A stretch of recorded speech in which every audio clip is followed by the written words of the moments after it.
मैं अमर सिंह बोल रहा हूं। वही अमर सिंह जिसने दिवेर के युद्ध में अकबर के चाचा को ऐसा भाला मारा कि उसके शरीर के आर पार निकल गया। मैं ही हूं जिसके जन्म के समय मेरे दादा ने उदयपुर की स्थापना की थी, जिसे आज आप लेक सिटी के नाम से जानते हो। मैं वही अमर सिंह हूं जिसके पिता प्रातः स्मरणीय महाराणा प्रताप थे, जो अपने स्वाभिमान के लिए जंगल जंगल में घूमते रहे। वही महाराणा प्रताप जिन्होंने अपने पूरे जीवन पर्यंत मुगलों से लोहा लिया। अपनी मातृभूमि की रक्षा के लिए उन्होंने घास की रोटी तक खाई। मेरे पिता के त्याग, बलिदान और वीरता के बारे में समूचा राष्ट्र ही नहीं, समूचा विश्व जानता है, लेकिन मेरे बारे में कहीं पर भी इतनी चर्चाएं नहीं होती। मैंने ही मेरे पिता के साथ मिलकर दिवेर का युद्ध लड़ा था और दिवेर का युद्ध मेरी वीरता के बारे में ही जाना जाता है।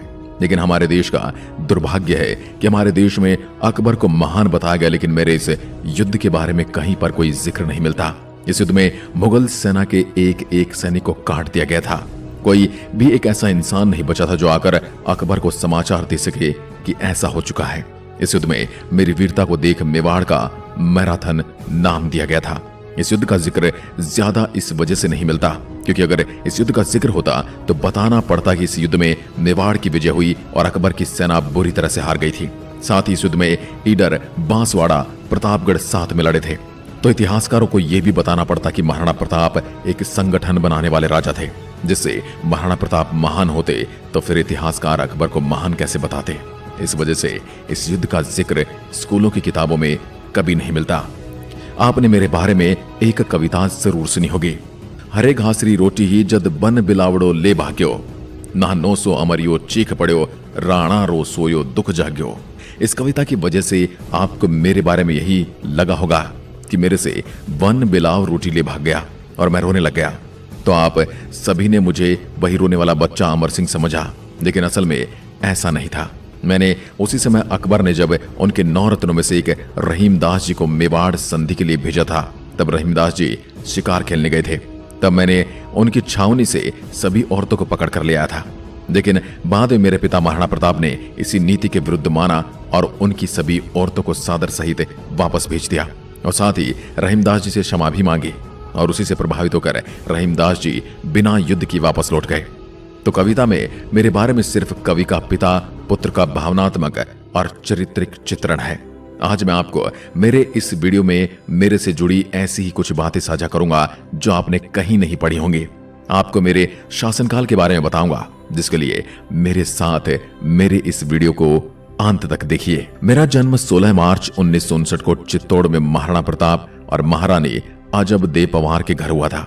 जन्म के बाद मुझे लेकर पूरा परिवार मेवाड़ के नाथ एकलिंग नाथ जी के यहाँ लेकर आए थे और उसी समय मेरे दादा उदय सिंह ने उदयपुर की नींव रखी थी और मोती मंगरी पर अपना पहला महल बनाया था। 19 जनवरी 1597 से 26 जनवरी 1620 को अपनी मृत्यु तक मैंने सिसोदिया राजपूतों के मेवाड़ वंश के 16वें राणा के रूप में मेवाड़ पर शासन किया, मेवाड़ की सेवा की। उदयपुर मेरी राजधानी रही। मेरा और जयपुर के राजा मान सिंह का एक किस्सा बहुत ही प्रसिद्ध है। मैं मेरी शुरुआत उसी से करता हूँ। बात तब की है जब मेवाड़ पर मेरे पिता महाराणा प्रताप का शासन था और चित्तौड़ पर अकबर ने आक्रमण करके मेरे दादा के समय ही जयमल पत्ता को हराकर चित्तौड़ पर कब्जा कर लिया था। मेरे पिता का मुगलों के खिलाफ संघर्ष जारी था और उसी में अकबर बार बार मुगल सल्तनत के साथ संधि करने के लिए अपने दूत भेज रहा था। उसी कड़ी में उसने तब के आमेर और आज के जयपुर के राजकुमार मान सिंह को संधि प्रस्ताव लेकर उदयपुर भेजा। पहले यूं था कि अगर कोई राजा मिलने आता तो उससे मिलने राजा जाया करते थे। तो मान सिंह भी एक राजकुमार था और उससे मिलने के लिए मुझे भेजा गया। मान सिंह ने मेरी भेंट उदय सागर में हुई। उसे महाराणा प्रताप का नहीं आना काफी खटक गया और मेरे से पूछा कि महाराणा प्रताप मिलने क्यों नहीं आए। तो उस पर मैंने जवाब दिया कि उनके सर में दर्द है या उनकी तबीयत खराब है, तो वो इसलिए नहीं आए। लेकिन मान सिंह को मेरे हाव भाव से पता चल गया कि मैं झूठ बोल रहा हूं। इस बात से ये बहुत नाराज हुआ और गुस्सा होकर बोला कि अपने पिताजी को बोलना कि जब उनसे मुलाकात युद्ध भूमि में होगी। उसकी ये बात सुनकर मेवाड़ी सूरमा कैसे चुप रह सकता था। मैंने भी बोल दिया, युद्ध भूमि में अपने फूफा को भी साथ लेते आना। यह सुनकर गुस्से में वह उठकर जाने लगा। तो मैंने जाते जाते उसके जले पर नमक और छिड़क दिया और कहा कि हमारे मेवाड़ में पाली के पास एक गांव पड़ता है सोजत, वहां की मेहंदी बहुत खास है, तो वह अपनी बुआ के लिए लेता जाए। इससे मान सिंह आग बबूला हो गया और युद्ध करने का मन बनाकर वहां से चला गया। लेकिन उसके बाद भी अकबर ने मानसिब को सेना लेकर युद्ध करने की अनुमति नहीं दी। उसके बाद उसने कई और भी दूत भेजे, लेकिन बात नहीं बनी और हल्दी घाटी का युद्ध हुआ, जिसके बारे में आप सभी परिचित हैं। हल्दी घाटी के युद्ध के बाद निरंतर मेरे पिता का मुगलों के खिलाफ संघर्ष चलता रहा। अब मैं थोड़ा बड़ा हो चुका था और अपने पिता के साथ देने के लिए तैयार था। मुगलों ने उदयपुर को चारों तरफ अपनी छावनियां स्थापित करती थी और अरावली से निकलने की कोई जगह नहीं बची थी। इसी के चलते हमने दिवेर पर युद्ध करने की सोची। यहाँ अकबर का चाचा सेनापति था और मुगलों को इस बात का कोई अंदाजा नहीं था कि महाराणा प्रताप यहाँ हमला करेंगे। इस युद्ध को मेरी बहादुरी के लिए जाना जाता है। इस युद्ध में मुगलों को इतनी बुरी तरीके से काटा गया कि कोई एक भी नहीं बचा। दिवेर की जंग मेवाड़ की जिंदगी में महज जीत ही नहीं, खुशकिस्मती भी लेकर आई। अकबर ने लाहौर को अपना ठिकाना बना लिया और सल्तनत के दूसरे सूबे पर ध्यान लगाने लगा। उसने कुछ समय के लिए मेवाड़ से अपना ध्यान हटा लिया। इधर मेरे पिता महाराणा प्रताप को 12 साल का बहुमूल्य समय मिल गया, जिसमें चित्तौड़गढ़ और मांडलगढ़ को छोड़कर उन्होंने मेवाड़ का पूरा हिस्सा दोबारा हासिल कर लिया। ऊंची पहाड़ियों और घने जंगलों से घिरे चावड़ को अपनी राजधानी बनाया। सिर्फ 56 साल की उम्र थी उनकी जब 1597 में महाराणा प्रताप ने अंतिम सांस ली। मुगलों के आगे न झुकने का उनका प्रण पूरा हुआ, लेकिन एक सपना था जो अधूरा रह गया था। मेवाड़ की आन बान शान चित्तौड़ का किला वापस पाने का सपना। इस सपने का बोझ अब मेरे कंधों पर था। महाराणा प्रताप के बाद मैं अगला महाराणा बना और चावड़ में ही मेरा राज तिलक किया गया, जिसमें राणा पुंजा भी शामिल थे। जब यह खबर अकबर को मिली तो इसके अगले ही साल अकबर ने लाहौर से वापसी की। मेवाड़ फतेह का ख्वाब एक बार फिर उसके दिल में था, लेकिन 1603 में अकबर की मृत्यु हो गई और उसका यह ख्वाब हमेशा के लिए ख्वाब ही रह गया। मुगलों और मेवाड़ की जंग पीढ़ियों पर उतरने वाली थी। सामना होना था मेरा और शहजादे सलीम का, जिसे बाद में जहांगीर नाम से जाना गया। तख्त नशी होते ही जहांगीर ने सबसे पहले मेवाड़ को घुटने टिकाने की सोची। तुझके जहांगीर में वो लिखता है, मेरे पिता के समय में भी कई बार राणा पर सेनाएं भेजी गई थी, किंतु उसने हार नहीं खाई थी।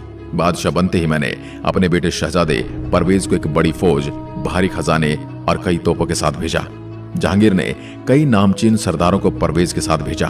बादशाह ने परवेज से कहा था, अगर राणा मिलने और मातहत में रहना स्वीकार कर लें तो मुल्क को मत बिगाड़ना।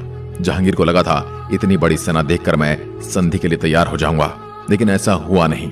मैंने अपने पिता की तरह छापामार हमले किए। एक लंबी लड़ाई के दौरान मुगल सेना ने मेवाड़ की जमीन को रोंद डाला, लेकिन मुझको पकड़ने में नाकाम रहे। इस नाकामी से जहांगीर इतना नाराज हुआ था कि उसने परवेज को युवराज पद से हटा दिया था। उसके बाद जहांगीर ने एक और चाल चली। उसने मेरे चाचा सगर सिंह को मेवाड़ के मुगल कब्जे वाले हिस्से का सरदार बना दिया। चाल ये थी कि ऐसा करते ही मेवाड़ के सरदार मुझे छोड़कर सगर सिंह के साथ आ मिल जाएंगे, लेकिन ऐसा हुआ नहीं। मेवाड़ के सरदार वफादारी निभाते रहे। 1605 से 1615 के बीच जहांगीर ने लगातार मेवाड़ की तरफ लश्कर भेजे।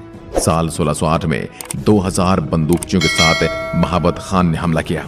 मेरे आदेश पर इस बार मोर्चा संभाला एक बहादुर राजपूत सरदार मेघ सिंह ने। महाबत खान की हार हुई। महाबत के बाद अब्दुल खान आया। उसे कुछ सफलता मिली, जिससे खुश होकर बादशाह ने उसे 5000 मनसबदार बना दिया। साल 1611 आते आते उसके भी पांव उखड़ गए और उससे गुजरात भेज दिया गया। अगला नंबर आया पहाड़ी राजा बासु का। राजा बासु के मेवाड़ से अच्छे रिश्ते थे और एक बार मैंने एक पुरोहित के हाथों मीराबाई की पूजी हुई एक मूर्ति भी उन्हें दान दी थी। इसके बावजूद जहांगीर के कॉल पर बासु ने मेवाड़ फतेह की कोशिश की। यहां भी नतीजा सिफर रहा। आखिर मौका मिला मिर्जा अजीज कोका को। इस बार भी इतिहास ज्यों का त्यों रहा। लगातार मिल रही नाकामी से जहांगीर खिसिया गया। अंत में उन्होंने कमान अपने हाथ में लेने का फैसला लिया और तुझके जहांगीरी में वो लिखता है, हर काम का एक वक्त होता है, जब होना होता है तभी काम होता है। मुझे ख्याल आया कि आगरा में मुझे कोई काम नहीं है और मेरे गए बिना मेवाड़ का काम ठीक से होगा नहीं। मैंने राणा को अपने रुतबे का एहसास कराने के लिए आगरा से अजमेर जाने का फैसला किया। पिछली बार जब जहांगीर ने मेवाड़ पर हमला किया था वो शहजादा था। इस बार वो अपने शहजादे खुर्रम को साथ लेकर आया था। आगे जाकर उसका नाम शाहजहां पड़ा। जहांगीर ने पिछली बार हार का मुंह देखा था, लेकिन इस बार वो हार बर्दाश्त नहीं कर सकता था। इसलिए सावधानी बरतते हुए उसने खुर्रम को आगे भेजा और खुद अजमेर में रुक गया। इस बार मुगल सेना पिछले सभी हमलों से ज्यादा ताकतवर थी, मगर सल्तनत के मताहत आने वाले सभी राजा सरदार साथ में भेजे गए। मुगलों की तैयारी पूरी थी। छापामार हमलों से बचने के लिए मोर्चे बनाए गए। खुर्रम ने आकर अब तक होने वाली हार का कारण पूछा तो उसको लोगों ने बताया कि यहाँ की जनता बड़ी वफादार है, यहाँ के गुप्तचर काफी सक्रिय हैं। जब भी हम यहाँ आते हैं तो हमारे आने की खबर उनको पहले से लग जाती है। यहाँ के लोगों के पास राशन मांगने जाते हैं तो वह हमारी सेना पर हमला कर देते हैं, और जहां भी कोई छोटी टुकड़ी दिखती है यहाँ की जनता ही उन पर हमला करके मार डालती है।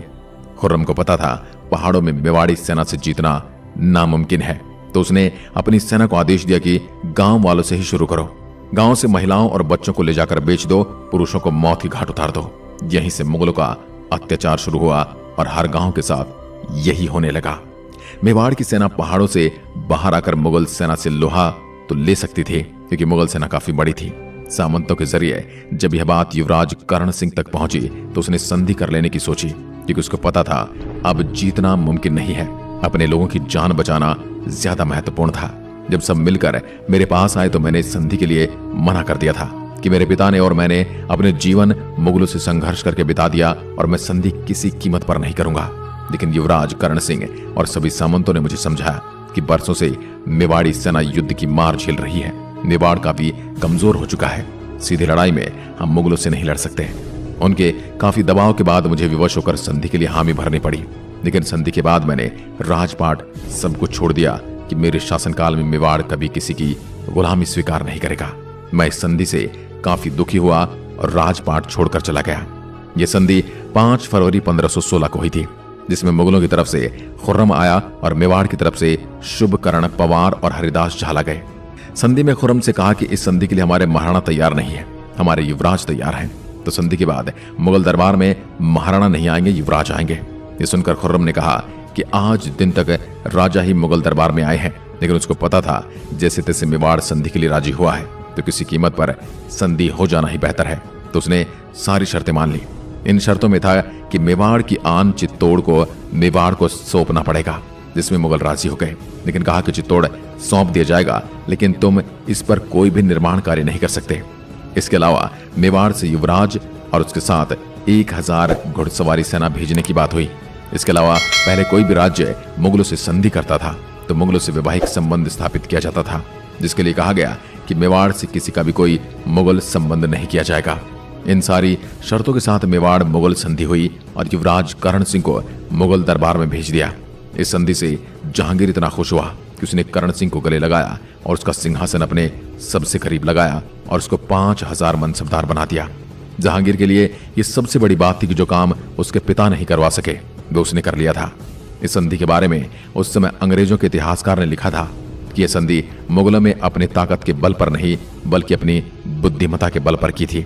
इस संधि के बाद में राजपाट छोड़कर राजसमंद में स्थित नौचौकी नामक स्थान पर आकर रहने लग गया।